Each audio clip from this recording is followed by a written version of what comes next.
Hi friends, welcome back to my channel. ఇప్పుడు నేను మిర్చి బజ్జీ చేస్తున్నా ఈజీ ప్రాసెస్లో. చూద్దాం పదండి. మిర్చి బజ్జీ కోసం లావుగా ఉన్న మిర్చిని తీసుకోవాలి.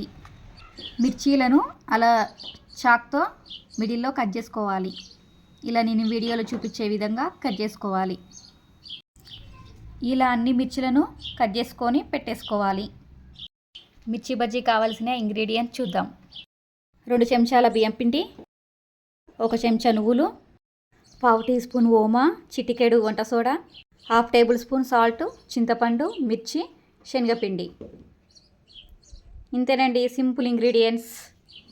ఇప్పుడు శనగపిండిని తీసుకొని అందులో బియ్యం పిండిని వేసేసుకోవాలి. తర్వాత సాల్ట్ని వేసేసుకోవాలి.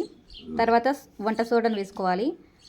తర్వాత ఓమాను వేసేసుకోవాలి.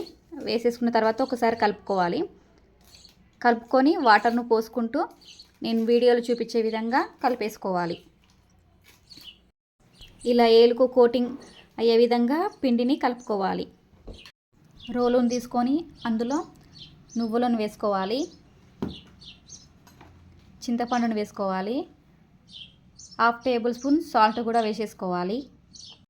ఈ స్టఫ్ని మిర్చి మధ్యలో పెట్టుకోవడం వలన మిర్చి చాలా టేస్టీగా ఉంటుంది. కొన్ని వాటర్ వేసి స్మూత్ పేస్ట్ లాగా చేసుకోవాలి.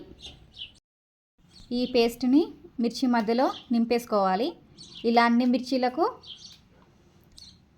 ఈ స్టఫ్ని నింపేసుకోవాలి. స్టవ్ వెలిగించి ఒక కడాయి పెట్టుకొని అందులో తగినంత ఆయిల్ పోసేసుకోవాలి.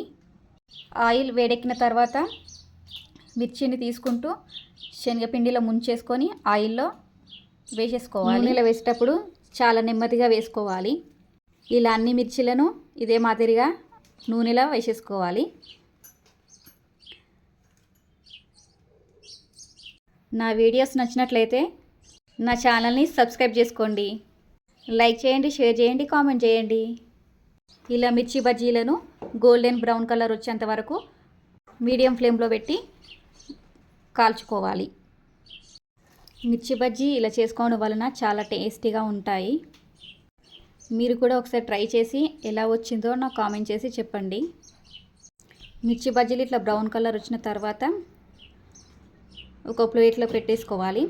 ఇలా ప్లేట్లో పెట్టుకోవడం వలన ఆయిల్ అనేది ప్లేట్లోకే వచ్చేస్తుంది. అంతేనండి, మిర్చి బజ్జీ రెడీ. మిర్చి బజ్జీలోకి స్టఫ్ దానికోసం ముందుగానే కొత్తిమీర, ఆనియన్స్ని కట్ చేసి పెట్టేసుకున్నాం. ఆనియన్స్లో లెమన్ పిండేసుకొని కలుపుకున్న తర్వాత నేను వీడియోలు చూపించే విధంగా మిర్చిని అలా కట్ చేసుకోవాలి. ఇలా అన్ని మిర్చీలను కట్ చేసుకోవాలి.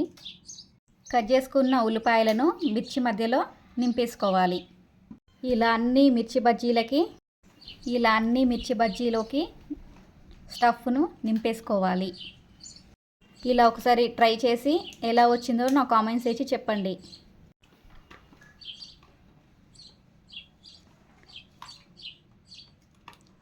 దానిపైన కొత్తిమీరతో గార్నిష్ చేసేసుకోవాలి.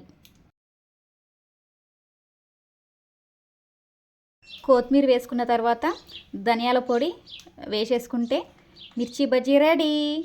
వేడి వేడి మిర్చి రెడీ. ఓకేనండి, బాయ్.